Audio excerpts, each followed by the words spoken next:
একটা দেশের আকাশ যেমন তার স্বাধীনতার প্রতীক, তেমনি তার নিরাপত্তারও শেষ লাইন।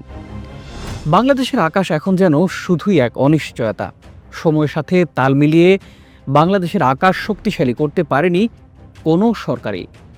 চীনের J-10C, পাকিস্তানের JF-7 থান্ডার, আমেরিকার F-6, তুরস্কের হুরজেট কিংবা দক্ষিণ কোরিয়ার FA-50 সবই ছিল সম্ভাবনা, কিন্তু সেই সম্ভাবনাগুলো আটকে আছে রাজনৈতিক সুতোর বাধায়। একটি একটি করে প্রস্তাব আসে, আলোচনা হয়, তারপরে আবার নীরবতা। প্রিয় দর্শক, কে বা কারা এই প্রতিরোধের পথ রুদ্ধ করছে? এত প্রস্তাব, এত আলোচনা, এত সম্ভাবনার পরে কেন আধুনিক যুদ্ধবিমান কিনতে পারছে না বাংলাদেশ? ভারতের কূটনীতির প্রভাব, বিদেশি লবিং, অভ্যন্তরীণ রাজনৈতিক দ্বিধা ও আমলাতান্ত্রিক বিলম্ব এর পেছনে কি কাজ করছে? ভূ রাজনৈতিক বাস্তবতায় বাংলাদেশ কতটা নিরাপদ? এসব গুরুত্বপূর্ণ প্রশ্নের উত্তর খোঁজার চেষ্টা করব আজকের প্রতিবেদনে। তো চলুন শুরু করা যাক। তার আগে আন্তরিক অনুরোধ চ্যানেলটি সাবস্ক্রাইব করার।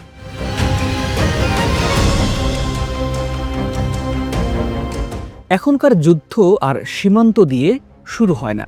এখন যুদ্ধ হয় আকাশে, ফাইটার জেট কিংবা ড্রোন, সাইবার ছায়ায়, ভূ রাজনৈতিক চাপে। বাংলাদেশের উত্তরে ভারত, দক্ষিণ পূর্বে মিয়ানমার, দুই প্রতিবেশী এখন আকাশে আগ্রাসী কৌশলের পথে হাঁটছে। বাংলাদেশের ভূ রাজনৈতিক মানচিত্রে যেন এক কাঁচের তৈরি ঘর, চারপাশে শুধু ঝুঁকির ছায়া। আমাদের উত্তরে প্রতিবেশী দেশ ভারতের হাতে রাফায়েল, Su-30, MKI, এমনকি পঞ্চম প্রজন্মের স্টেলথ জেট। আমাদের আরেক প্রতিবেশী দেশ মিয়ানমারের কাছেও কিন্তু আছে Yak-130 ড্রোন, যা এরই মধ্যে রাখাইন সীমান্তে উঠছে। ভারত ও মিয়ানমার দুই প্রতিবেশী এখন এমন পর্যায়ে পৌঁছেছে যেখানে সামরিক সক্ষমতা শুধু শক্তির প্রতীক নয়, কৌশলগত প্রভাব বিস্তারেরও হাতিয়ার।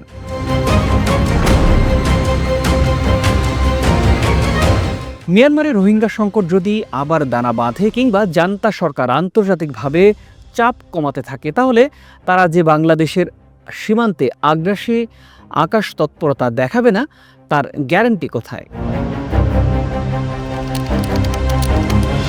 প্রিয় দর্শক, আপনারা অনেকে হয়তো জানেন, বর্তমানে বাংলাদেশের বিমান বাহিনীর অধিকাংশ বিমানই টেকনোলজির দিক থেকে দ্বিতীয় বা তৃতীয় প্রজন্মের। F-7, MiG-21 কিংবা চীনাপূর্ণ ভ্যারিয়েন্টগুলো আধুনিক আকাশ যুদ্ধের জন্য কার্যত একেবারেই অকার্যকর। এদের নেই স্টেলথ প্রযুক্তি, নেই ইলেকট্রনিক ওয়ারফেয়ার সিস্টেম, নেই বিয়ন্ড ভিজুয়াল রেঞ্জ মিসাইলের সক্ষমতা। এ যেন প্লাস্টিকের ঢাল দিয়ে পারমাণবিক গোলার যুদ্ধ। আর এই দুর্বলতাকেই পুঁজি করে কৌশলগত এবং কূটনৈতিক চাপে ফেলতে চায় বড় শক্তিধর দেশগুলো। ফলে প্রশ্ন ওঠে, এখনও কেন আমরা আকাশে একটি দৃশ্যমান প্রতিরোধ শক্তি তৈরি করতে পারিনি?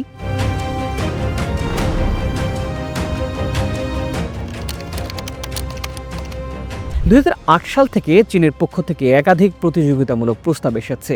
Modern stealth jet, BVR missile, electronic warfare, দীর্ঘমেয়াদী ঋণ ও ট্রেনিং সহ সম্পূর্ণ প্যাকেজ।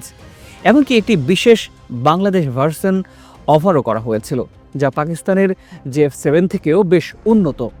এই প্রস্তাবের পেছনে ছিল শুধু সামরিক লাভ নয়, ছিল আঞ্চলিক প্রতিরক্ষা ভারসাম্য বদলে দেওয়ার সুযোগও। তবে বাংলাদেশ সরকার এখনও এই প্রস্তাবগুলোকে শুধুমাত্র প্রাথমিক আলোচনা পর্যায়ে রেখেছে।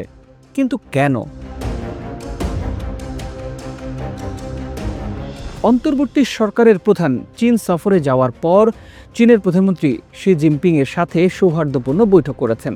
সেখানে কয়েকটি চুক্তি স্বাক্ষরের পাশাপাশি আলোচনা হয় ফাইটার জেট কেনার বিষয়টি নিয়ে। এই সংবাদটি দেশি বিদেশি সংবাদ মাধ্যমে ফলাও করে প্রচার হলেও পরবর্তীতে দেশের রাজনৈতিক সিদ্ধান্তের কারণে স্তিমিত হয়ে যায়। দেশের প্রধান রাজনৈতিক দলগুলো দাবি করে নির্বাচিত সরকার আসলেই কেবল এসব বিষয়ের সুরাহা করবে।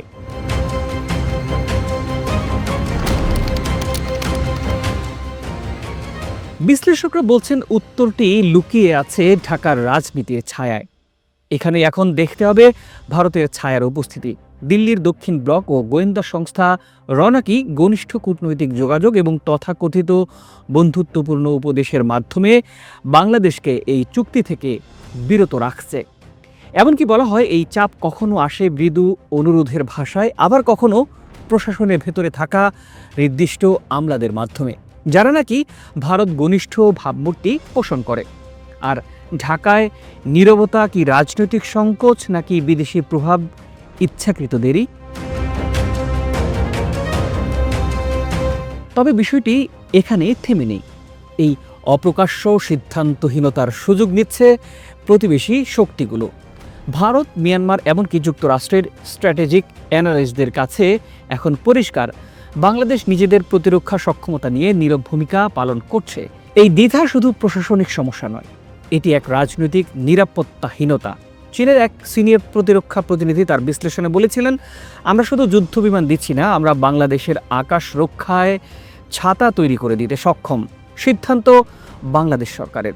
চীন এখনও তাদের প্রস্তাব টেবিলে রেখেছে, কিন্তু প্রতিপক্ষ থেমে নেই।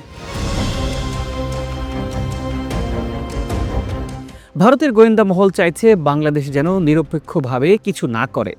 বাংলাদেশের যুদ্ধবিমান প্রয়োজন শুধু শত্রুর মোকাবেলায় নয়, বরং সি বর্ডার নজরদারি, জঙ্গি দমন, এমনকি ভূ উপগ্রহ নিয়ন্ত্রণে অংশ নিতে। যুদ্ধবিমান মানে একটি জাতির আকাশে আত্মমর্যাদা তুলে ধরা। বিশ্বে এমনকি ইথিওপিয়া, ঘানা কিংবা আলজেরিয়ার মতো দেশও কিন্তু আধুনিক যুদ্ধবিমান সংগ্রহ করে ফেলেছে। তাহলে বাংলাদেশ কেন এখনও পিছিয়ে? উত্তরটা খুব সরল নয়, কারণ শুধু বাজেট নয়, এখানে রাজনীতি, পররাষ্ট্রনীতি আর ভূ রাজনৈতিক চাপে সিদ্ধান্ত থমকে থাকে। একটি গোষ্ঠী একে বিলাসিতা বলে প্রচার চালায়, কিন্তু তারা কি বিদেশি লবিংয়ের শিকার?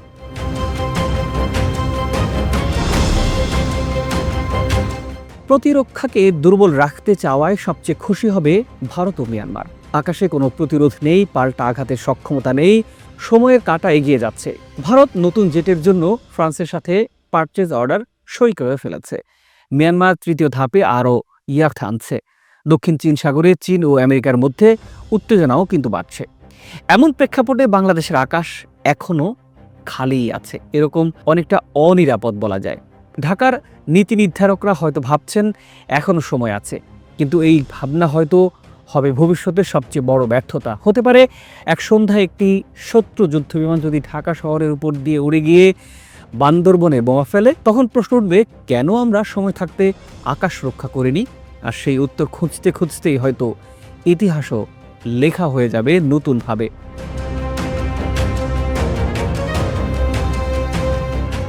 এ বলে বাংলাদেশ আকাশে দাঁড়াতে পারেনি, কারণ কেউ চায়নি সে দাঁড়াক।